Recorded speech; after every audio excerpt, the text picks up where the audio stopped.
Hi Shira, how are you?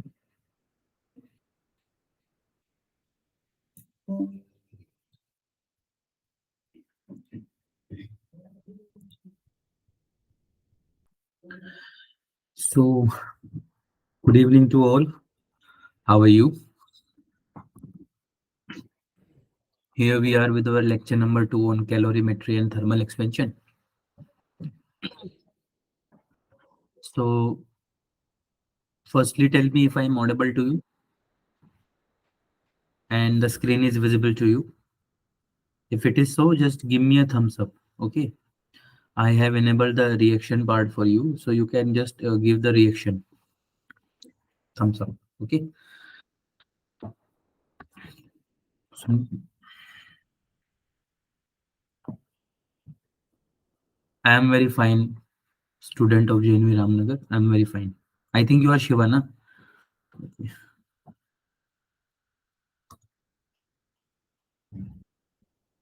Got it.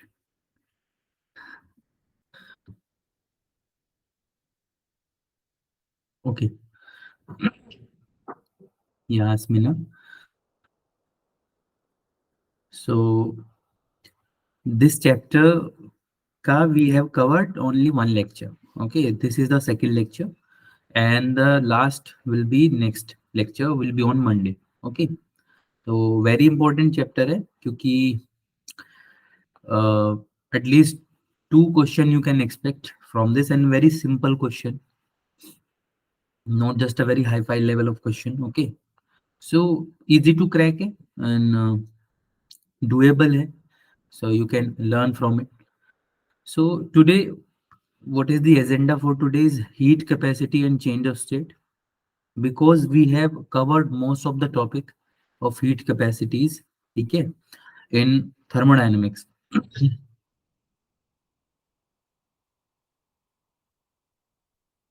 Okay, volume higher. Just a second, huh? Just a second.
Okay, now you can check.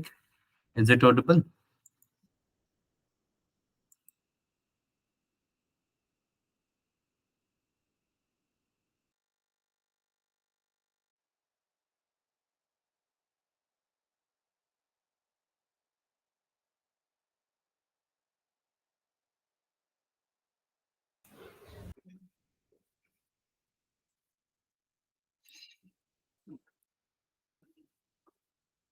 So what we are discussing, clear है ना आप सबको? Just give me a thumbs up if it is clear now. Okay. So what is our agenda for today is the heat capacity and change of state. Also, we are going to see the principle of calorimetry, which is very simple. Okay. So heat capacity isn't the topic that really new to you. We have discussed most of the concept of it in thermodynamics. So we have deal with heat capacity. Okay. Then we have seen the specific heat capacity. है ना? Specific heat capacity and the molar heat capacity. Okay. So this what we have seen. The new topic to you is the change of state, which is also very simple, and latent heat. Okay. Although I have also given you idea about what is latent heat. Okay. And we are going to discuss it today. Now, first of all, heat capacity mein what is heat? So heat is a energy in transit. Okay. Heat is the energy that only possible when it is transferring, when it is moving, okay, from higher temperature to lower temperature. It is not that kind of energy that you can store. You cannot store heat, okay. So heat is the form of energy transferred between a system and its surrounding by virtue of the temperature difference. Got it? And it flows from higher to lower. We all know that about. Okay. Now, so if you can see in the animation, this hot cup of tea, I think you required it right now because too cold outside. So this hot cup of tea, what it's doing? It is releasing heat to the surrounding. So that is the heat energy, which is going to the surrounding. Got it? So heat flows from cup of hot tea to the environment. If you will see that the heat of cup of 40 is 10 joule, it is meaningless because you are talking about the energy which is stored. But heat, I have already discussed in thermodynamics also. Heat is a kind of energy which is in transit. Okay. During the transition, during the transfer, that energy we deal is called as heat. Okay. And the energy that is storable is the internal energy of the system. We have already discussed about it. Okay. If we say instead of that, we will say that heat transferred from the cup of hot tea to the environment is 10 joule. That is meaningful. But if we will say that heat of the cup of hot tea is 10 joule, no. How can it be possible if it is transferring? है ना? So heat is that energy which is energy in transit. I will write it here. It is the energy in transit. Okay,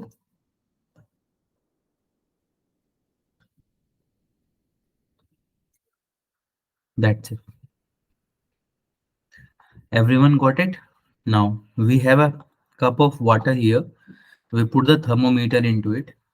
Now if we burn the fuel, okay, Hashim, thank you. So as the time passes, okay, so as time T1, the temperature difference will become 25 degrees Celsius because initially if you will see, temperature is at 25 degrees Celsius and the scale is in degrees Celsius. Okay, that is why I'm saying that initially the temperature is at 25 degrees Celsius. As time passes, so time taken, let's say T1 time may, the temperature increase to 50. So what is the temperature difference? Initially it was 25, finally it is 50. So what is the temperature difference? It is 25 degrees Celsius. Okay, so who will going to tell me that temperature difference in degrees Celsius here is given to you 25 degree Celsius. Now who will tell me what is the temperature difference in Kelvin? In Kelvin, what is the value? Who is going to tell me?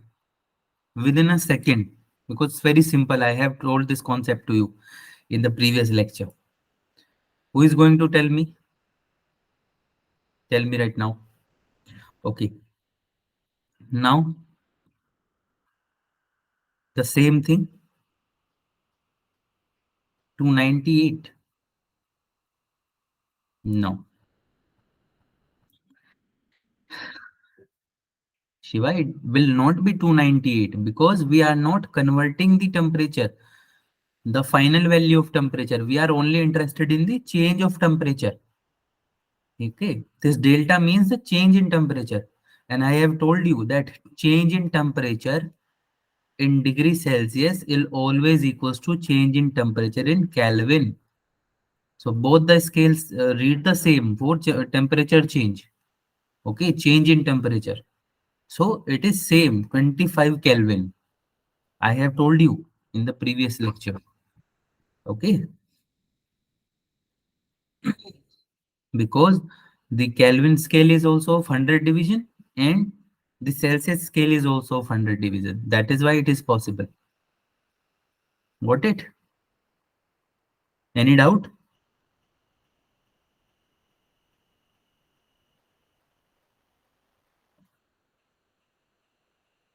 Okay. So always remember, you can directly convert the change in temperature into change in temperature in Kelvin directly. So here बहुत देर से आग लग रही है तो इसे थोड़ा देखते हैं. Now the final value is 75 and time taken will be different. For T1 time the temperature change is 25, for T2 time the temperature change is 50 degrees Celsius from the initial value. Now we can say that the T2 is equals to 2 times of T1 because the temperature change is double. Temperature change is double for T2. So we can say that 2 twice of the time has been taken to cover this. Okay. So here we can say that temperature change is, if you double the quantity of heat is required, reaching the twice the temperature of the same amount of water. So delta Q is directly proportional to delta T. Okay. Because if you will see here, for rising the temperature from 25 to 50 degrees Celsius, we take a time T1. Now, to change the temperature from 25 to 75, what time we have take? T2. Okay. Let's say give the values to them. This is 10 seconds. So this definitely will be 20 seconds. Okay. So in 10 seconds, let's say we have burned 100 joule of heat, transfer 100 joule of heat to the water. So in 20 seconds, will the amount will be same? No, the amount will also increase with time. Okay, so it will increase with time. So that is why here we will supply 200 joule because twice of the time we have taken. So in 10 seconds, 100 joule of energy is supplied. So in 20 seconds, it is 200 joule. So that is why we can say that if you double the quantity of heat is required, okay, raising twice the temperature of the same amount of water. So we can say that delta Q is directly proportional to delta T, which means more is the temperature difference, more is the heat required to make that temperature difference. Okay, I hope everyone is getting this. Now, what if I increase the mass? Initially, I have 1 kg of water, let's say. Okay, 1 kg of water. Okay, and I want to change the temperature of this water by 10 degrees Celsius. So let's say I have required delta Q amount of heat. But what if I increase the amount? I have taken 2 kg of water and the same temperature difference I want. So will the heat required will be same? It is less or more? Delta Q will be less than, let's say this is Q1, this is Q2. So what is correct? If delta Q2 is less than delta Q1 or delta Q2 is greater than delta Q1? It's a common sense question. Obviously, in the second case, when the amount of the substance is high than the previous one, so the heat required to change the temperature is also high. for the second one.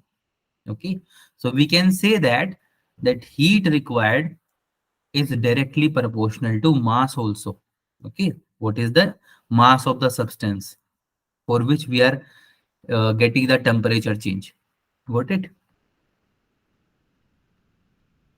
Now, time is also, but here we can say that delta Q is directly proportional to mass. Now, if you combine these two, if you if you take different liquid, here is water, here is oil. So also, then also the amount of heat required will be changed. Okay.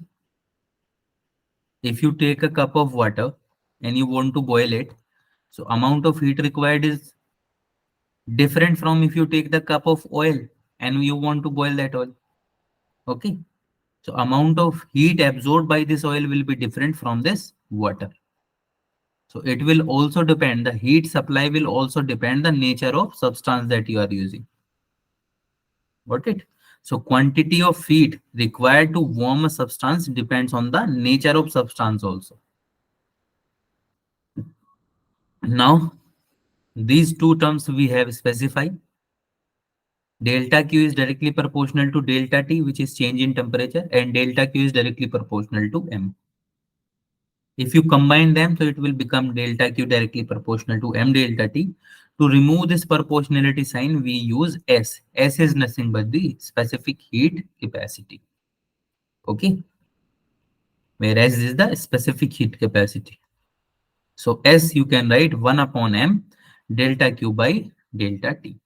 It is the amount of heat per unit mass absorbed or given off by the substance to change its temperature by 1 unit. Okay. What is it? It is the heat per unit mass absorbed or given off. या तो absorb करी या फिर given off करी. Okay. By the substance to change its temperature by 1 unit. Either it is 1 degree Celsius. Okay. Change of 1 degree Celsius will be equals to change of 1 Kelvin. I have told you. So this is the specific heat of any substance. Now it's the SI unit you can easily calculate from this 1 upon M delta Q by delta T. So you can say delta Q is measured in joule, mass measured in kilogram. It is measured in degree Celsius or Kelvin. Okay. This is the SI unit. So joule per kg Kelvin, same is written here. I hope you got it. So it depends, the specific heat also depends on the nature of substance. So to change the temperature of water by 1 degree Celsius, the heat required is different than for aluminium, for mercury, ice, copper, and oil. So all these substances will absorb different values of heat to raise the temperature by 1 degree Celsius, which means all the substances have their own specific heat capacity. Got it? Which means that specific heat capacity will depends on the nature of substance. Now, some of the data is given to you. For aluminium, if you talk about the specific heat capacity, it is 900. For glass, it is 840. And the other data is also given to you. Now, if you will check here, water has the highest value of heat capacity, which is 4186 joule per kilogram per Kelvin. Okay. And that is the reason, because to change the temperature of water per unit mass of water by 1 degree Celsius, we need that much amount of value of heat, 4186. So that is why we are using water as the coolant, or if you will see here, so for this reason, water is also used as a coolant in automobile radiators as well as the heater in hot water bags. Okay, because if it is, we are using this as a coolant. So what is happening? It is moved throughout the veins of engine, the radiator, and it will absorb all the heat that is released by the engine. Okay, but without changing in its temperature, because to change the temperature of water 1 degree Celsius, we need that much amount of heat. Okay, so we can say that it will absorb more and more heat without so much significant change in temperature. And same for the warmer, same for the heater. Okay, if we use it as a heater, we put the hot water in bag, so it will release 4186 joule of energy for every 1 degree Celsius change in temperature. Okay, suppose you have filled copper, hot copper in the bag, so it will release only 386 amount of heat for change in 1 degree Celsius. With respect to that, water release 4186. So which you will prefer? We will prefer water. Okay, so that is the reason. Now, heat capacity, that was the specific heat capacity. It is heat capacity. So if instead of talking about per unit mass, if you take the whole system as it is, whole body, complete mass, that is termed as the heat capacity. Okay, so heat capacity is the amount of heat to be supplied to a given mass of substance to raise the temperature by unit. Okay, so in that specific heat, we are talking about per unit mass, but in this heat capacity, we have taken complete mass, entire mass of the system. Got it? So that is why 1 by m is not here. Got it? So simply you can say that specific heat capacity, if you represent the specific heat capacity by small s, then it is equals to capital S upon m. Got it? So that is also the relation between them. Only 1 by m is not here. This is the specific heat capacity, which is equals to 1 by m delta q by delta t. Delta q by delta t is capital S, which is the heat capacity. The specific heat capacity is equals to 1 by m times of heat capacity. Okay, so that relation you can keep in your mind.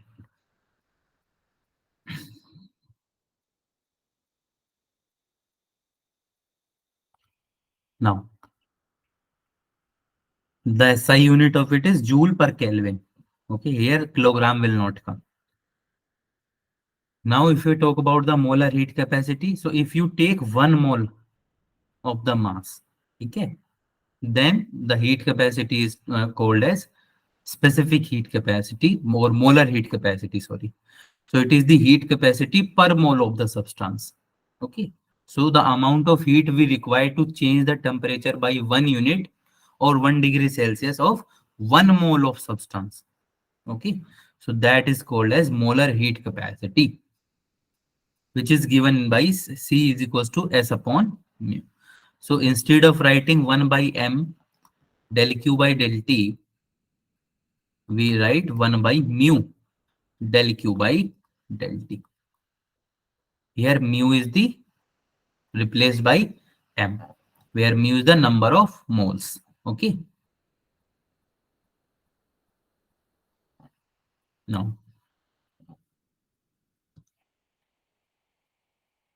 so it also depends on the nature of substance and its temperature. Now, if you focus on the unit, it is joule per mole Kelvin. In specific heat, it is joule per kg Kelvin. And in its heat capacity, it is only joule per Kelvin. Okay. Now, for gas, heat transfer can be achieved by keeping either pressure or volume constant. Got it? And that is why we are able to develop the gas thermometer. Okay. Now, so heat transfer we can achieve either by keeping the pressure constant or volume constant. So that is why two molar heat capacities we have, Cp and Cv. We have discussed a lot about that. So molar heat capacity at constant pressure is Cp and molar heat capacity at constant volume is Cv. Now, Now, if we talk about the change of state curve and latent heat. Now, before that, I want to introduce one extra concept. It might come in your examination. Who knows? So it is the change in. Please note it down. Change in density. Density with temperature.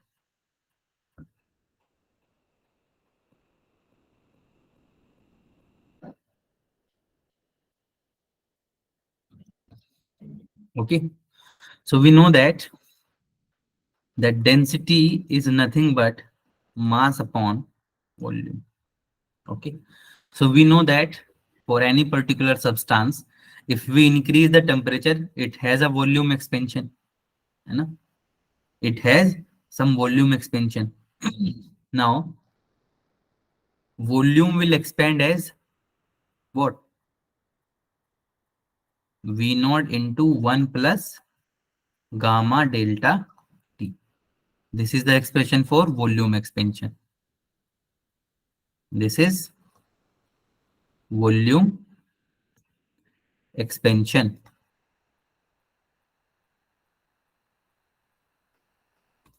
Got it? Now,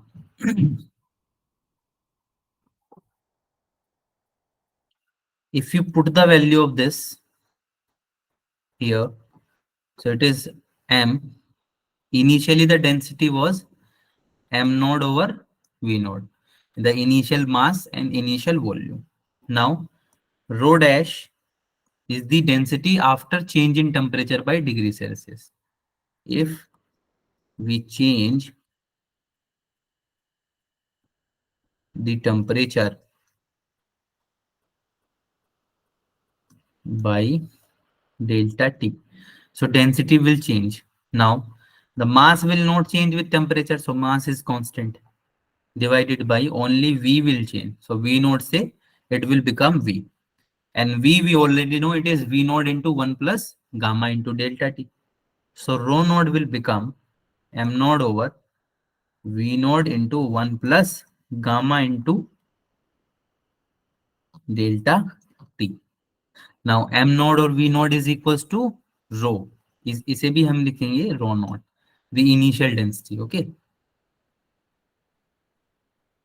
So it will become rho dash is equals to rho naught 1 plus gamma delta T raised to the power minus 1. Okay. Now we are applying the binomial expansion to it. Applying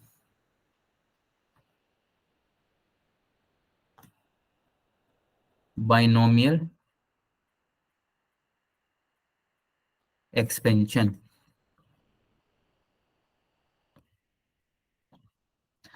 So 1 plus x raised to the power n or minus 1, it is written as 1 minus x. Okay. And higher terms will be neglected. So rho dash you have as rho naught 1 minus gamma delta T. So this is the change in density with change in temperature. So if you will see here, if the temperature change is positive, which means we are increasing the temperature, so density of a liquid will decrease. Okay, got it?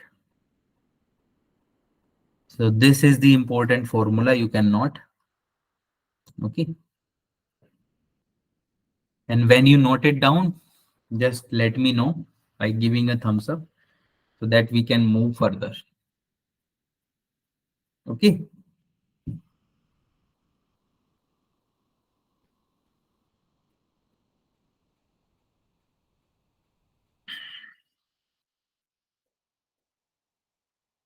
Got it. Very good. Now, change of state curve and latent heat. Now, what we are going to do, we are taking a substance, specifically water, and we rising the heat and lowering the heat to it. Firstly, we make it cold, so it will become ice. Then we heaten it up, it will become water, and then we further heat to it, give heat to it, so it will become steam. So we are going to study this change of state as a curve. Okay, so that is why the topic is name is change of state curve. Now we know that we have three states of matter. It is not so much of to be discussed: solid, liquid, and gas. Now, what is the transition? Transition is that state in which one of the state is changing to another state. So that is called transition. Okay, and that is why we call the heat is the energy in transit. Got it? So a transition from one of these state to another is called a change of state. Now the change can occur only when exchange of heat can takes place. Okay, from higher temperature to lower temperature. Got it? So change of state is only possible because of heat exchange. Got it? Now, now what is melting? First of all, if I talk about what is melting, melting is the change of state from solid to liquid. This is the melting, simple one. If we heaten it up, it will become water. Got it? What is fusion? Fusion is from change of state of liquid to solid. This will become fusion. So initially it is a glass of water liquid and then we fuse it into solid, which is ice. Now it is ice. I hope most of you are not liking it today, ice. You are only going with this. Okay. Now, what is vaporization? So vaporization is change of liquid to gas. So firstly, what do we have? If I summarize this, solid, then liquid, and then gas, or you can say steam. Okay. Now, if you reverse back from solid to liquid to solid, it is fusion. Okay. And liquid to gas, it is vaporization. Solid to liquid, it is melting. And if you come back here, this is called gas to liquid will be condensation.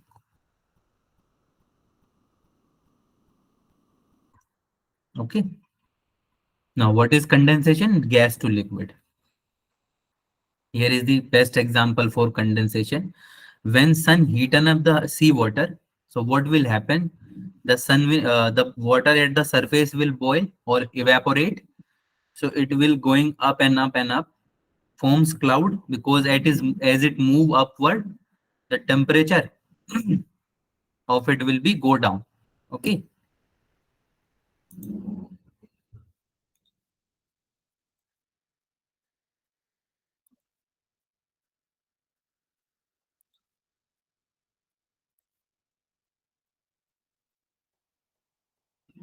Got it? So as it move up, the water will cold.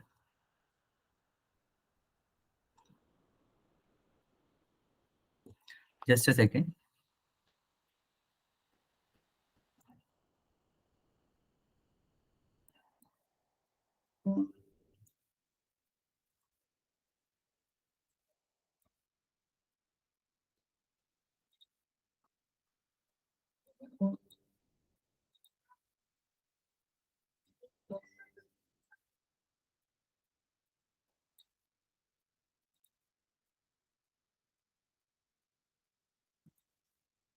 So I think any one of you are posting question in Q&A. So don't do that. If you have any question, you could ask me here. Okay,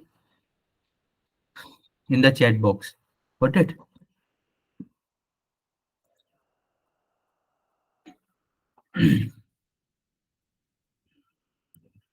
Now, so what I'm talking about the condensation. So as the sun heaten up this water, water will evaporate. It will go up. It will go colder and colder. So this water vapor will convert it into liquid, and they will again come down in the form of rain. Okay. Now, what is sublimation? Sublimation is the change of state from solid to vapor without converting into liquid. Okay, so it is directly converted into vapor.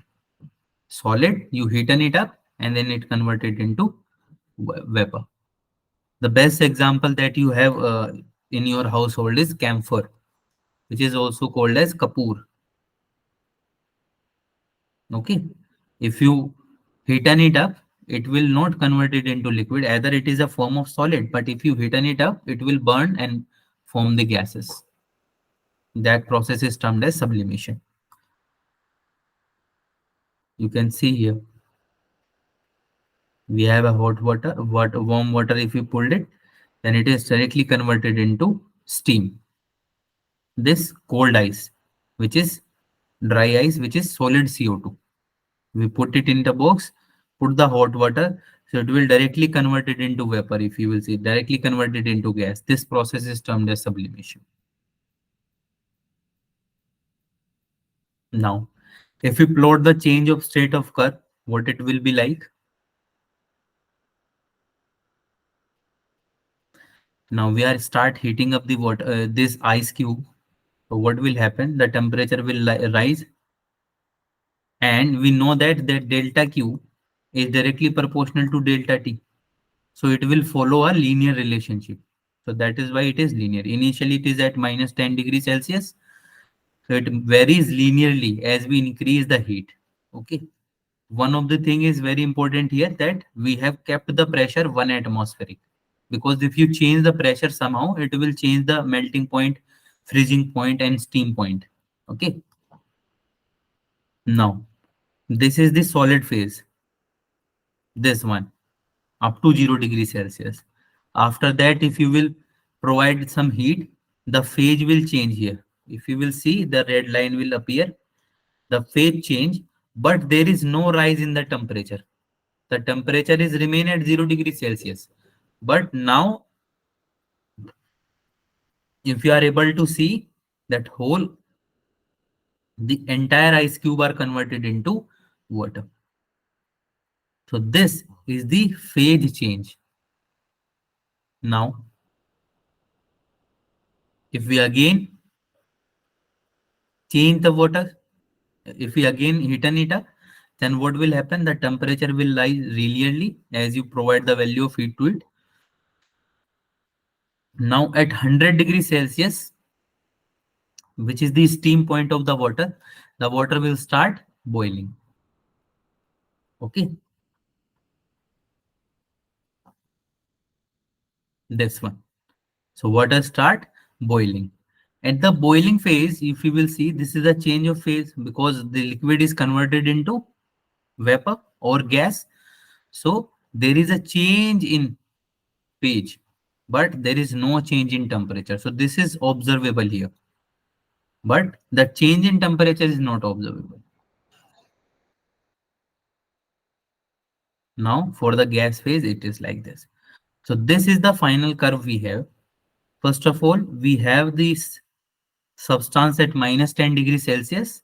We heaten it up, so it will gain its solid phase as ice at 0 degrees Celsius. If you again provide some heat, it will change its phase from solid to liquid. Okay, but the change in temperature you will not observe there. There will be no change in temperature when phase is changing. Again, if you give the amount of heat to it, the temperature of the water will rise and it go up to 100 degrees Celsius. Okay, and this is the liquid phase. Now again the phase will change at 100 degrees Celsius because we know water start boiling at 100 degrees Celsius. So it will start boiling. At boiling, this liquid or this water will convert into steam. So this will also the phase change.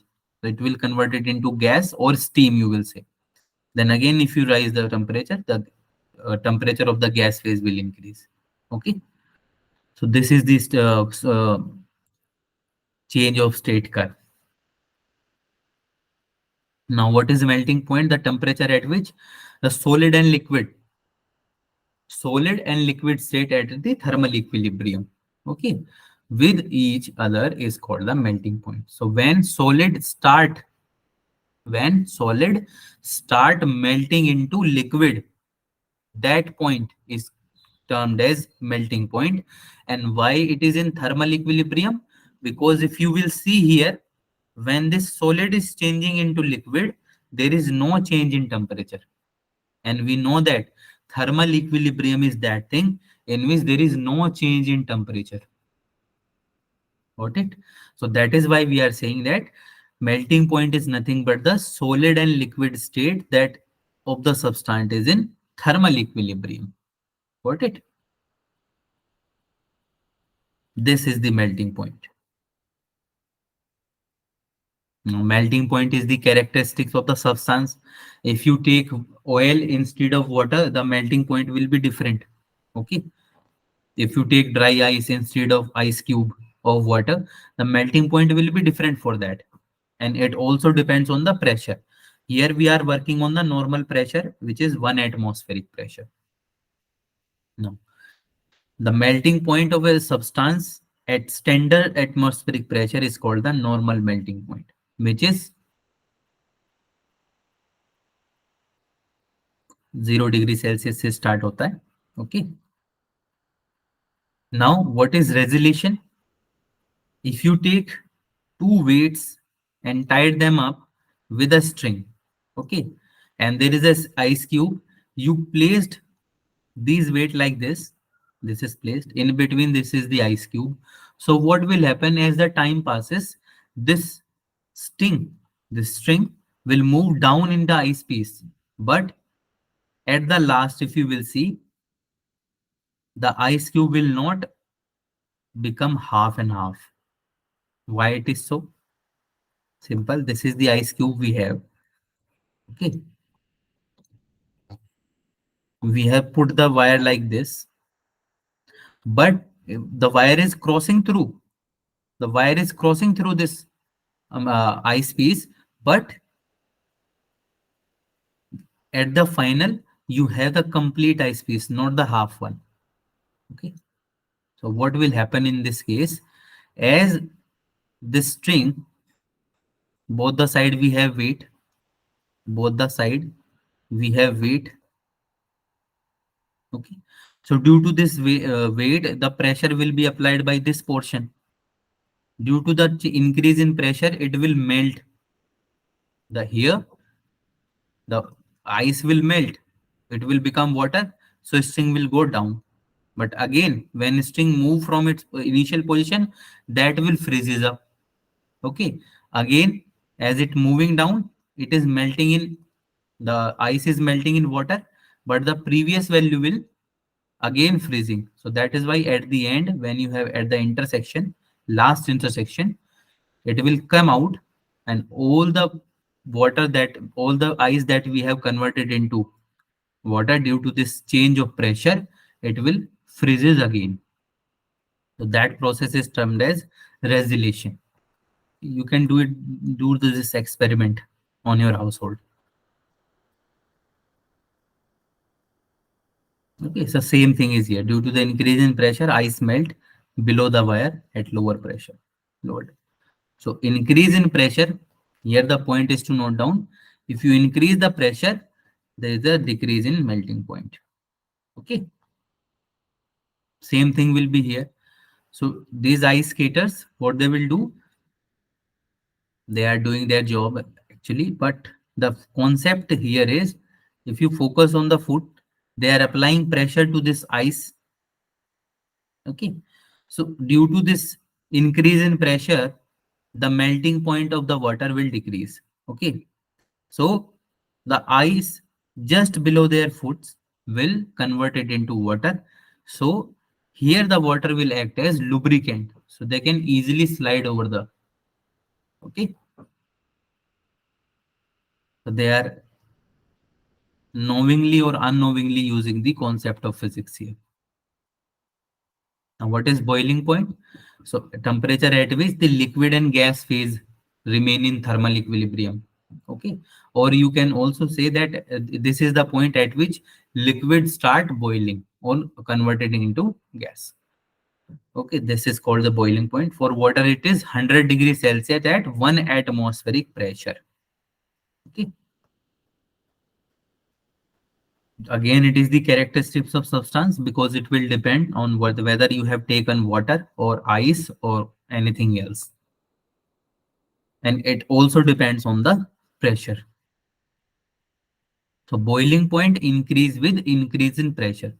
So if you increase the pressure, boiling point will increase. If you decrease the pressure, boiling point will decrease. So one of the very beautiful application of this will be pressure cooker. So in pressure cooker, what will happen when you close it down? The heat is constantly coming from this burner. This heat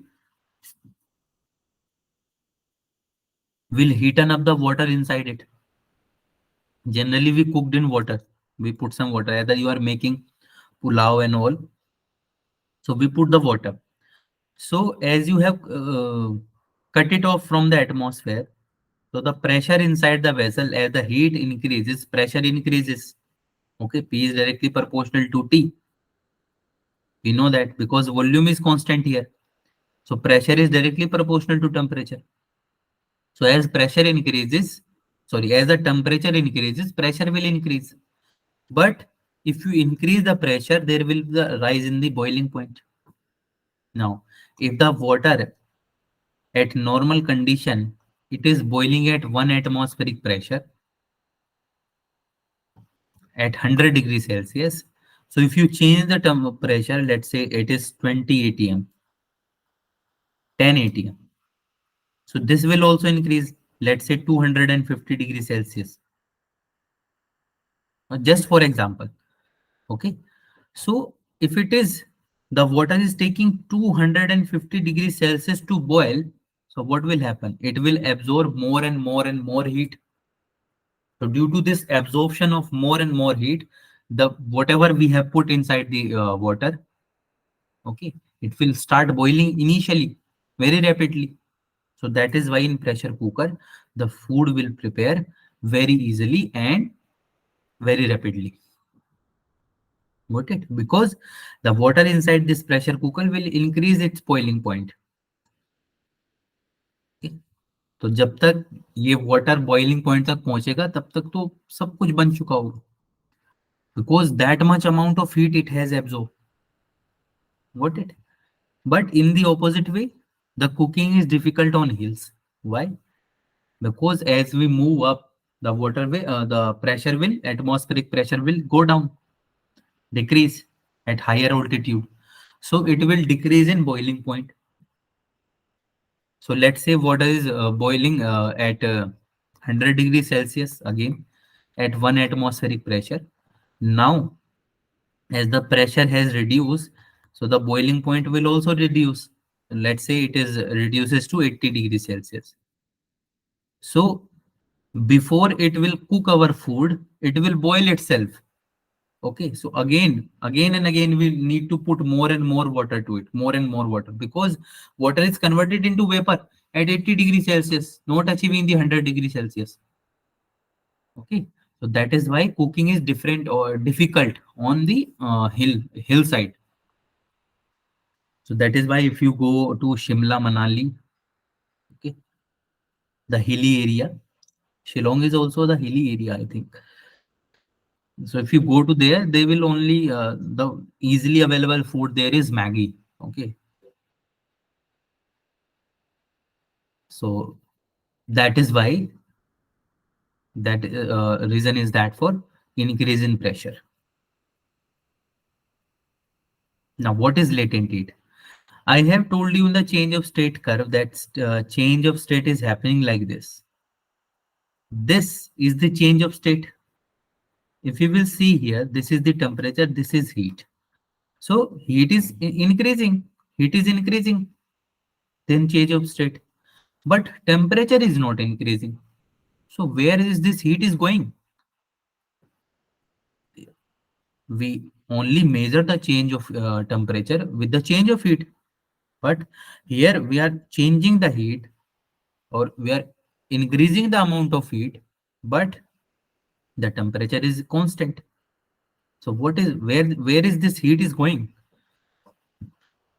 So this heat is going to change the temperature, change the phase. Okay. So that heat which is responsible for the change in phase is called the latent heat. And this latent word is very special because latent means hota hai, it is hidden. So at the temperature scale, this heat is not observable. Got it? So that is why we will term it as hidden heat or latent heat. So the amount of heat per unit mass transferred during change of state of the substance at same temperature and pressure is called the latent heat. Okay. These are the phase change, these straight line with zero slope, this one and this one. So here the amount of heat that we supplied to this is termed as the latent heat.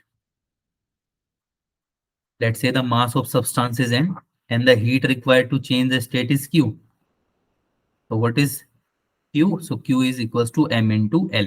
L is the latent heat here. So that much amount of heat we require to change the m mass of the substance of its phase. Okay, it will depend on substance also, what material you are using, and it will also depend on the pressure. Now, if you are changing phase from solid to liquid, so the heat required is latent heat of fusion. Now, if you change the phase from liquid to gas, the latent heat we required is latent heat of vaporization. Now for water, latent heat of fusion is 3.33 10 raised to the power 5 joule per kg. So for to convert, which means to convert or to melt 1 kilogram of ice at 0 degrees Celsius, we need this much amount of energy or heat to melt it. Now, the latent heat of vaporization is 22.6 into 10 raised to the power 5 joule per kg. Almost 7 times of this. So this much amount of heat we require to vaporize 1 kilogram of water at 100 degrees Celsius. Okay. So that is why if you either eat chole bhature or chapati, that fluffy chapati, and if you mistakenly we have this habit to put our finger in that, okay, and if mistakenly that steam is coming out, if you put that on, if you put your finger on that, you will feel a very sharp burn at that, but you can easily touch that chapati and easily touch that batura. Okay, why? Because it is steam at that particular temperature and it is solid at that particular temperature. So this difference is come because of the latent heat. Because we know that if you take this example at 100 degrees Celsius, burn from steam is usually more severe than boiling water. Why? Because we know that this much amount of heat is needed to vaporize 1 kilogram of water. So that steam is carrying this much amount of heat.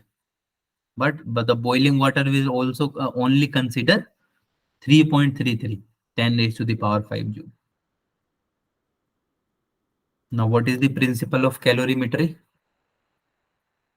Principle of calorimetry is very simple. It is nothing but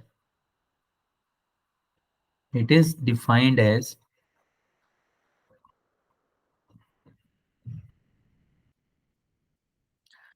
heat gain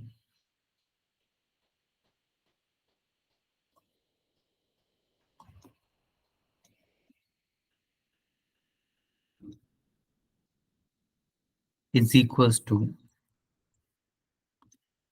heat loss. Okay, so this is the simple